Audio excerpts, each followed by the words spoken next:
Bonjour, cher ami. Je suis heureux d'être là et de partager la parole de Dieu, ce beau message, cette bonne nouvelle, puisque l'évangile, c'est ce que cela signifie, la bonne nouvelle. Alors j'aimerais aujourd'hui montrer, s'il est nécessaire, la bonne attitude à avoir quand on s'approche de Jésus. Et au travers d'un texte qui se trouve dans l'évangile de Marc, le deuxième livre du Nouveau Testament, au chapitre 9 du verset 14 au verset 27. Lorsqu'ils revinrent vers les disciples, ils virent autour d'eux une grande foule et des spécialistes de la loi qui discutaient avec eux. Dès que les gens virent Jésus, ils furent surpris et accoururent pour le saluer. Il leur demanda: De quoi discutez-vous avec eux? Un homme de la foule lui répondit: Maître, je t'ai amené mon fils qui a un esprit muet. Partout où l'esprit s'empare de lui, il le jette par terre. L'enfant écume, grince des dents et devient tout raide. J'ai prié tes disciples de chasser l'esprit et ils n'ont pas pu. Génération incrédule, leur dit Jésus, jusqu'à quand serai-je avec vous? Jusqu'à quand devrais-je vous supporter? Amenez-le-moi. On le lui amena. Dès que l'enfant vit Jésus, l'esprit l'agita avec violence. Il tomba et se roulait par terre en écumant. Jésus demanda au Père: Depuis combien de temps cela lui arrive-t-il? Depuis son enfance, répondit-il, et souvent l'Esprit l'a jeté dans le feu et dans l'eau pour le faire mourir. Mais si tu peux faire quelque chose, viens à notre secours, aie compassion de nous. Jésus lui dit: Si tu peux, tout est possible à celui qui croit. Aussitôt le père de l'enfant, en larmes, s'écria: Je crois, Seigneur, viens au secours de mon incrédulité. Voyant accourir la foule, Jésus menaça l'esprit impur en lui disant: Esprit muet et sourd, je te l'ordonne, sors de cet enfant et n'y rentre plus. L'esprit sortit de l'enfant en poussant des cris et en le secouant très violemment. L'enfant devint comme mort, de sorte que beaucoup disaient qu'il était mort. Mais Jésus le prit par la main, le fit lever, et il se tint debout. Avec Jésus, la fin est toujours heureuse, est toujours positive, et cet enfant a été délivré et a pu se tenir debout et vivre libre. Alors, je disais la bonne attitude, ce qu'il ne faut pas faire, ce qu'il faut faire, en précisant que la Bible n'est pas un livre de morale, qu'elle n'est pas non plus un livre de recettes, et même pas un livre de religion. C'est un livre dans lequel on découvre, et vous pouvez découvrir l'amour de Dieu, la grâce de Dieu manifestée en Jésus-Christ. Alors voyons tout d'abord ce qu'il ne faut pas faire et que beaucoup ont fait dans ce texte, dans cet épisode du ministère de Jésus. D'abord, discuter. Ah, c'est terrible de discuter la parole de Dieu, de discuter l'amour de Dieu, de discuter la grâce de Dieu.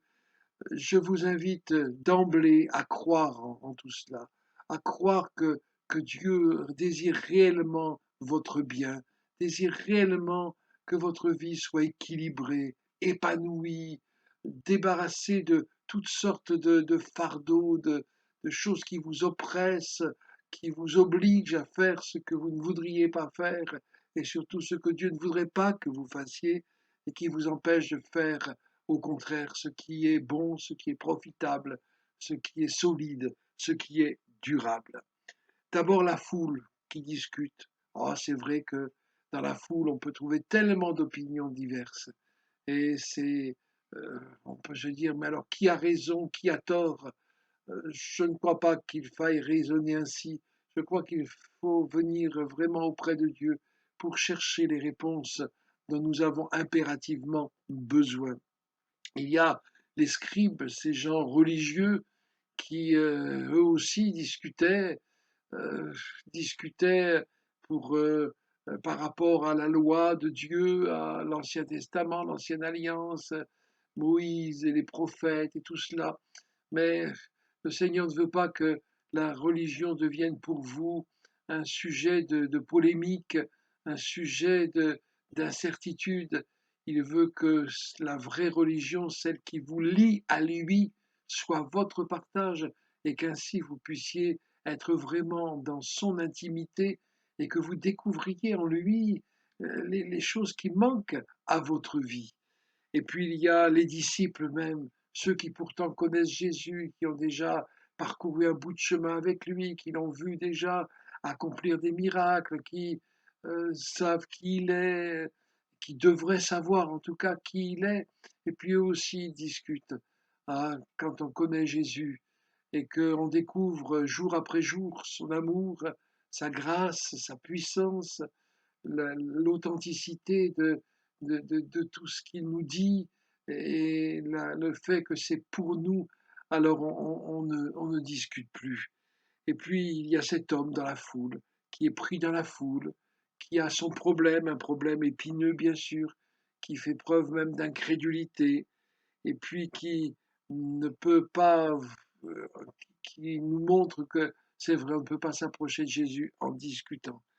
Et quand Jésus arrive, il est dit que tous sont surpris. On a oublié Jésus.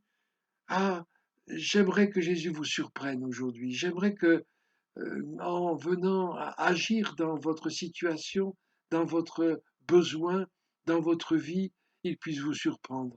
Parce que même s'il n'y a rien de surprenant de sa part, il est capable de vous surprendre, de vous étonner, pour le meilleur, bien sûr, dans le sens positif. Ils avaient oublié Jésus. N'oubliez pas de compter avec Jésus, de mettre Jésus dans votre vie, au centre de votre vie. C'est comme cela que les choses peuvent changer. Alors qu'est-ce qu'il faut faire? Eh bien, recevoir simplement la parole de Dieu. Jésus dit, tout est possible à celui qui croit. Croyez et vous verrez que tout devient possible et que même si vous êtes trop faible, si vous n'avez pas les moyens, les possibilités de faire ce qu'il faudrait pour remédier à votre situation et surtout pour trouver une vie heureuse et épanouie et équilibrée, eh bien, comptez avec Jésus, croyez en lui. Croire.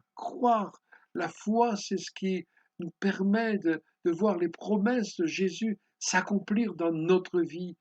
Croyez que sur la croix du calvaire, il a vraiment accompli le sacrifice parfait, qu'il est mort à votre place parce que le salaire du péché, nous sommes tous pécheurs, reconnaissons-le tout simplement. Eh bien, le salaire du péché, c'est la mort. Mais le don gratuit de Dieu, c'est la vie éternelle en Jésus-Christ notre Seigneur. C'est cela la bonne nouvelle. Tout devient possible. Le Seigneur ne nous condamne plus, mais il a pris sur lui notre condamnation pour que nous soyons délivrés, délivrés même de notre culpabilité. Amen. Et puis, priez Jésus, comme cet homme l'a fait. Il est venu parce qu'il avait besoin auprès des hommes qui étaient là, même des disciples. Il n'a pas obtenu de réponse, mais il a demandé à Jésus, il a exposé son cas, il a exposé son besoin, son chagrin, et Jésus y a répondu. Si vous n'arrivez pas à exprimer les choses, dites seulement au secours, Seigneur, j'ai besoin de toi. Interviens dans ma vie, interviens dans mon problème, et vous verrez que le Seigneur le fera. Jésus connaît déjà votre besoin, mais il aime vous l'entendre exposer, définir, parce que il veut vous donner la réponse. C'est vrai. Et si vous avez besoin de le dire comme cet homme, bien dites-le lui.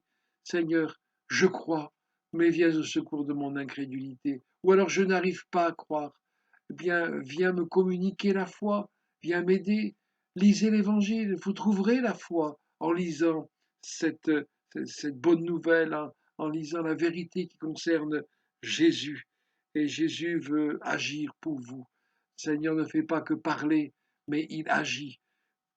Plusieurs fois dans l'Évangile, il est dit, après avoir annoncé ces choses, après tous ces discours, Jésus, oui, Jésus se lève et Jésus agit. Il délivre, il se glorifie. Il n'a pas, quand il a vu la foule accourir, il n'a pas voulu que cet enfant soit exposé au regard des autres, mais aussitôt il l'a délivré.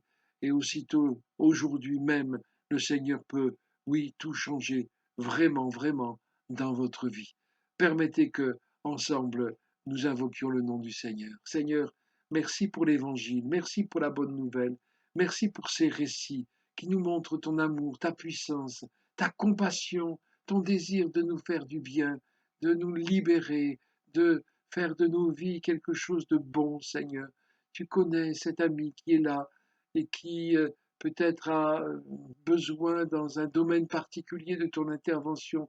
Eh bien, interviens en sa faveur, s'il te plaît. Cet ami qui peut-être a du mal à croire, eh bien, communique-lui la foi, s'il te plaît, pour que tout change pour lui. Et merci pour ces moments tout simples que nous avons pu partager. Amen. Que le Seigneur vous bénisse. À une prochaine fois. Au revoir.